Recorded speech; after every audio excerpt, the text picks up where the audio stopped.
Mes pristatysim programą, kurią galime pavadinti senoviniu dirbtiniu intelektu. Sveiki, aš Viktorija. Aš Gintaras. Ir šiandien mes pradedam naują projektą. Mes pristatysim programą, kurią galime pavadinti senoviniu dirbtiniu intelektu. Teisingai. Šiandien jokiom programėlėm elektroniniam tu jokio žmogaus nenustebinsi.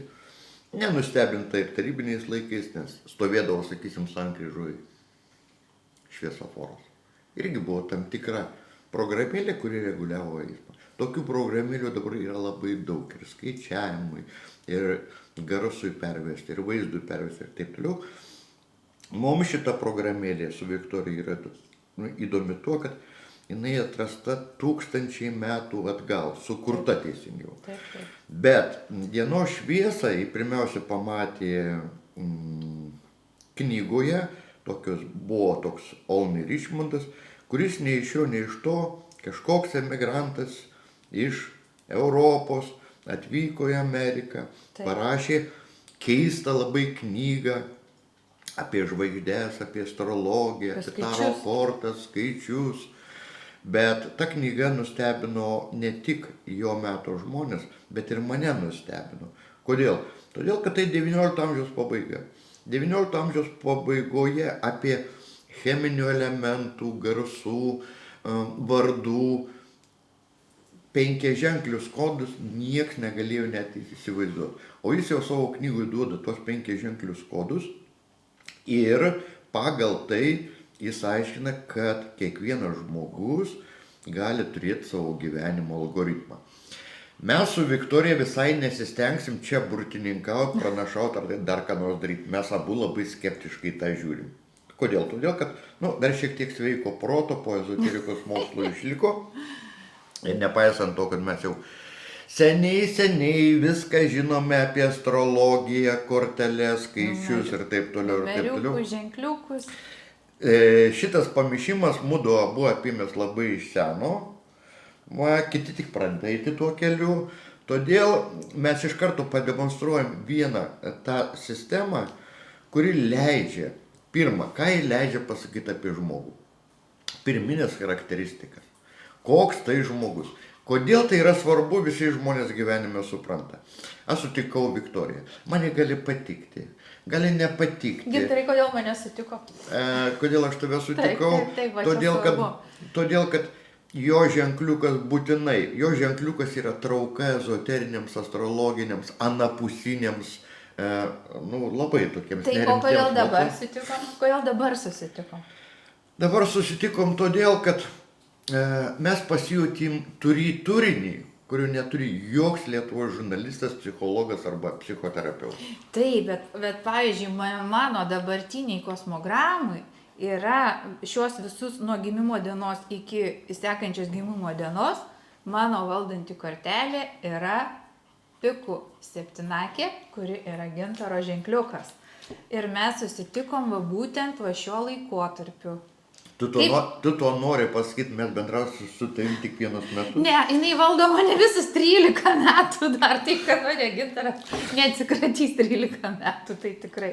Atvirkščiai, reiškia, aš norėsiu bendrauti su tavim 13 metų, paaiškinkim žmonėms viską iš pat pradžių. Gerai. Mes čia, aišku, šiandien nepasiruošim rodyti tos pagrindinės matrisos, iš kurios sudėliojama visos charakteristikos, bet mes būtinai parodysime. Čia tokia pažintinė mūsų laida. Jo, mes būtinai parodysim tokį, kaip senovėje žmonės sudėliodavo tą vadinamą dirbtinio intelekto schemą arba algoritmą.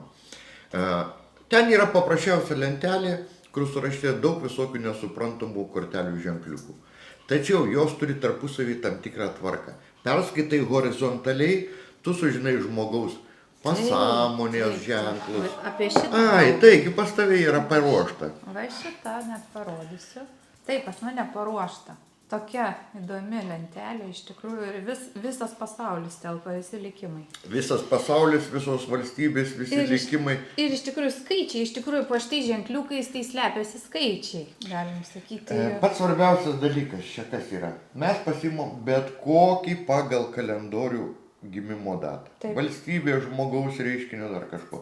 Nors, sakysime, sužinome, kad panelė, ponia Viktorija yra 7 kryžių. Taip, Surandam mes ją.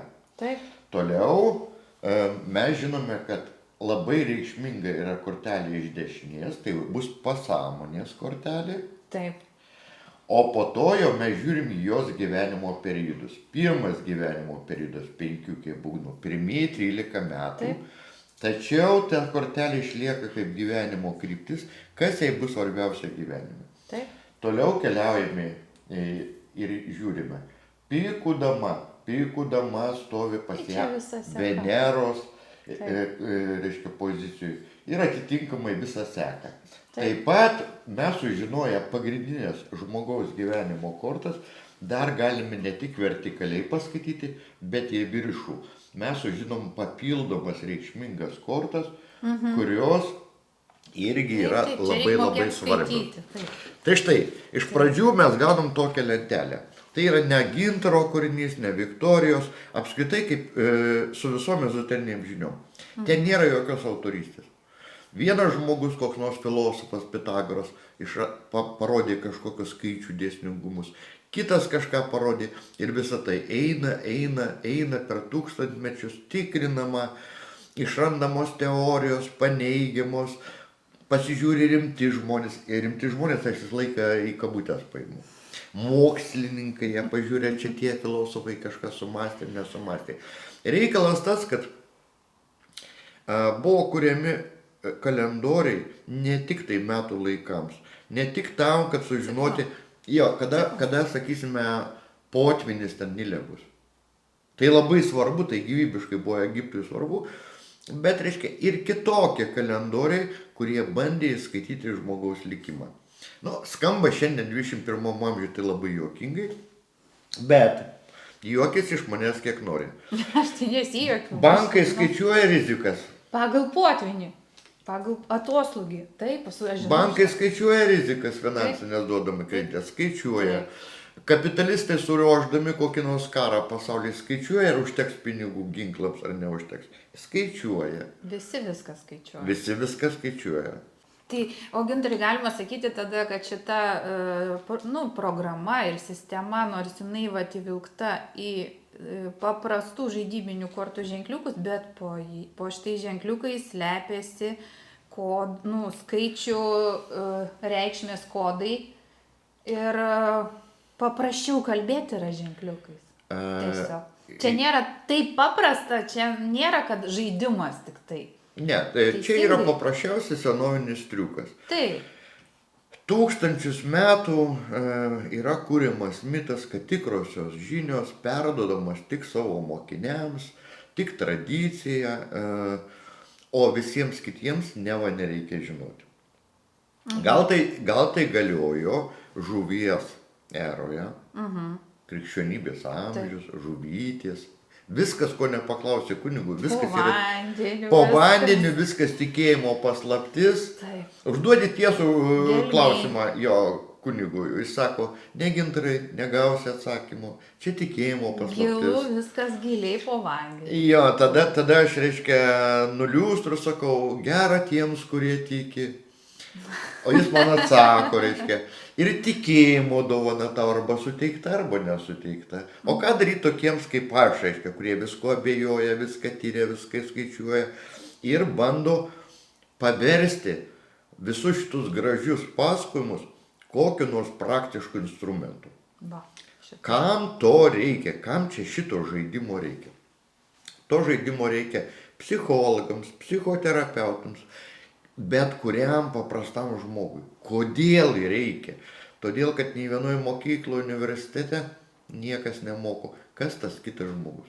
Mes visuomet susidurėm su kitu žmogum. Štai šalia manęs, štai kitas žmogus, štai kitas žmogus, štai visas pasaulis kaip kitas ir Dievas kaip kitas. Ir netgi Europos filosofai svarsto santykiai manęs ir kito. O žinių mums niekas neduoda, tik svarsto. Galėtų būti santykis agresyvus, gali būti tolerantiškas, gali tikėtis vieno, tikėtis kito, o kaip yra iš tikrųjų. Pasirodo, kad kiekvienas ženkliukas turi tą savo sekas charakterį, ko jis ieškos, ko jis norės, Taip. ką jis mylės, ko jis nekęs ir kokie ženklai, koks žmogus jam bus gyvenimo pamoka. Taip, Gintarai, jūs tai labai ilgai jau šitą, sakysim, su šita sistema dirbat ir žinot, aš tai dar tiek ne, aš dar mokausi, bet man įspūdį labai didelį paliko. Tikslumas, iš tikrųjų labai didelis tikslumas, labai tiksliai pasako apie žmogaus savybės, visi ženkliukai, kurie sukrenta į žmogaus išklotinę pagal gimimo datą.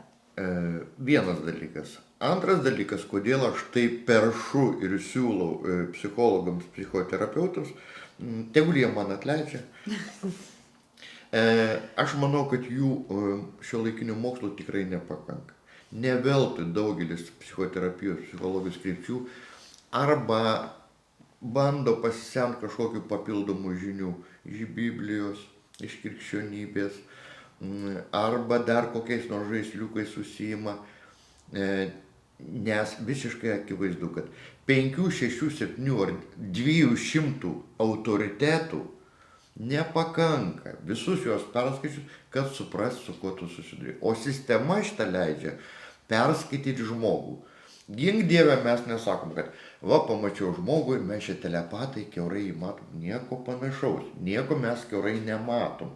Dar kartą kartuoju, štai mums po ranka yra sistema. Ją reikia įsigyti, ją reikia išmokti paskaityti kaip muzikos raštą. Taip, kaip tekstą.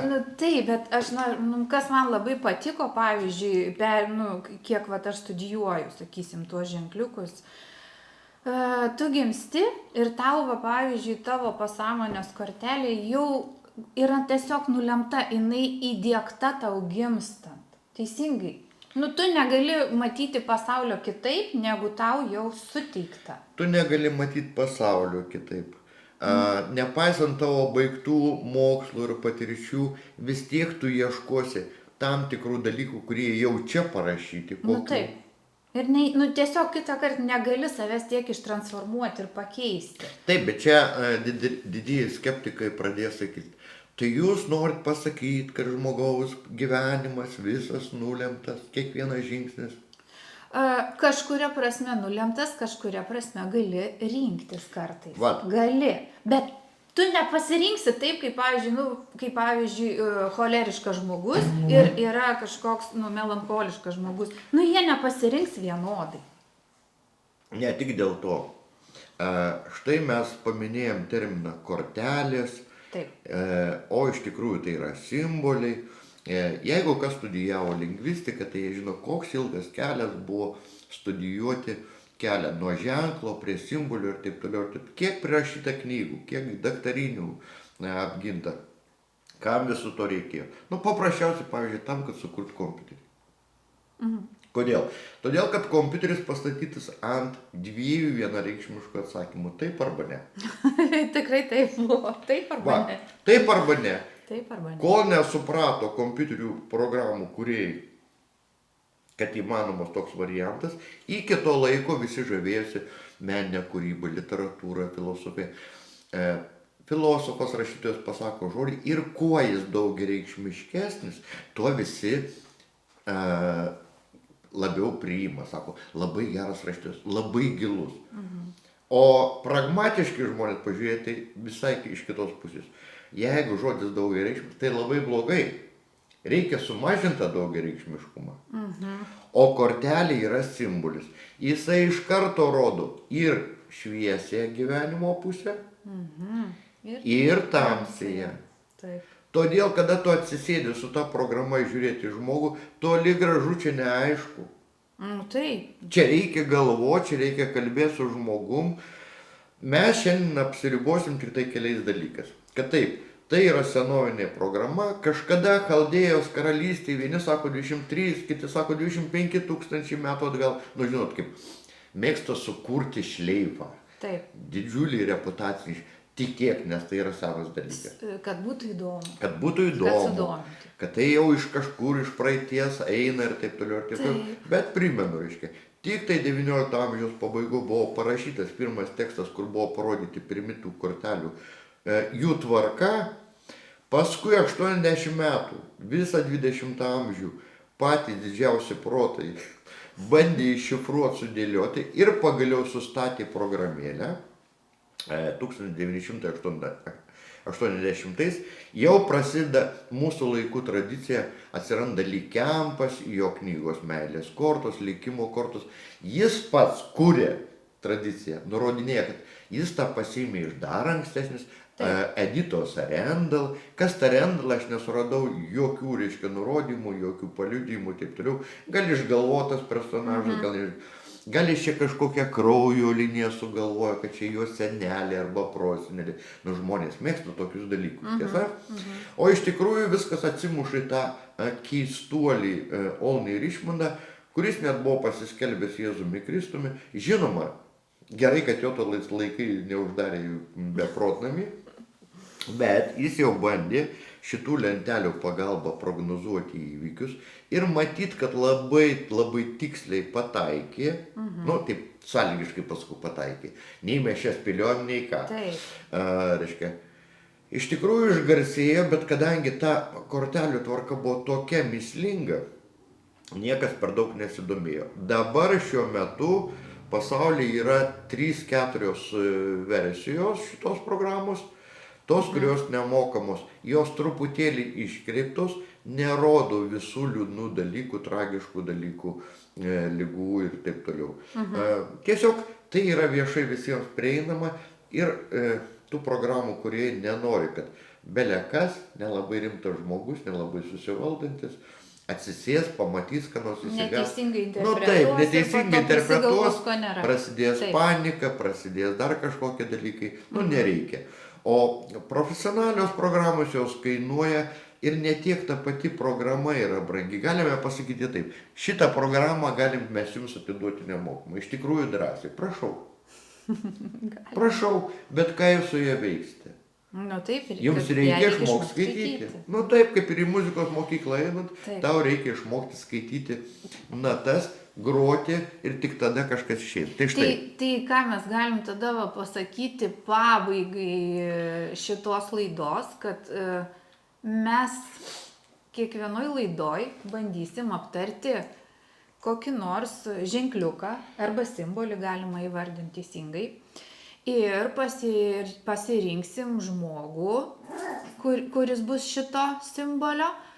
Tai sekančiai laidai turbūt, Gintarai, būtų gal visai įdomu būtų pakalbėti apie dainininkę džiazu. Puiku. Iš karto pasakysiu savo nuostatas. Taip. Kada mes liečiamės prie viešų asmenybių, garsių dainininkų, menininkų, politikų, viešų žmonių. Nu, kas jie bebūtų. Čia jau, kaip sakyti, ne mūsų kaltė, kad mes einame ir juos šiupinėjame, apkalbame ir aptarinėjame. Mes gražiai. Mes gražiai. Iš karto įspėju, jeigu mes šnekėsim apie tos žmonės, apie bendrasis jų charakterio būdo savybės, tai dar nereiškia, kad mes galutinai tvirtinam, kad jie būtent tokie ir yra. Taip. Mes labai stengsimės, kiek galima abstrakčiau, ir nelendam į jų asmenį gyvenimą. Mes žinom, kas jų gyvenime dedasi, mes galim pakomentuoti, bet šitą sritį mes paliekam mūsų intymiam bendravimui. Taip, jeigu kas nors norės, kreipiasi į Viktoriją arba į Gintarą, mes susidarom tamsiam kambariukį, kaip bažnyčiui. Taip. Ir pasišnekam, patyliukais pasišnekam. Viešai tų dalykų aš nešnekėsiu, tegul nieks nerašo, neprašo ir tikrai čia to pletkų lygio tikrai nebus. Vienas dalykas. Antras dalykas. Mylimus mūsų žiūrovus, tie, kurie mus gerbs, ką mes pasirodysime įdomu, jie gali siūlyti mums tas asmenybės. Teisingai irgi. Gal yra apie kurios būtų įdomu sužinoti ir galima komentaruose parašyti tada. Būtinai, mums reikalingi. Ir mes tikrai tada mielai aptarsim, padarysim. Taip, jeigu žiūrovai nubalsuos, kad dabar būtinai reikia pakalbėti apie, sakysime, džiazu. Apie džiazu dėl to, kad tu muziką jos myli, turbūt dėl to. Taip, man labai patinka. Va. O aš visą laiką vaidinsiu su tavimi, kad man niekas nei patinka, nei nepatinka. Ir man patinka jo ženkliukas dar, Va. sakysiu, kuris dar kol kas jums paslaptis. Man tas ženkliukas Sužinosit yra, sekančiai. man kiekvienas ženkliukas yra žiauriai įdomus, Taip. žiauriai įdomus. O pačiam žmogui, kurį mes aptarnėsim, kuo tai svarbu, jis gali mus paklausyti. Galiu garantuoti 60, 70, 8, o gal net visi 90% bus tikslus to žmogaus paveikslas. Tačiau be detalių. Tai gerai. Detalės jis galės susižinoti pats, arba jis jau gerai ją žino.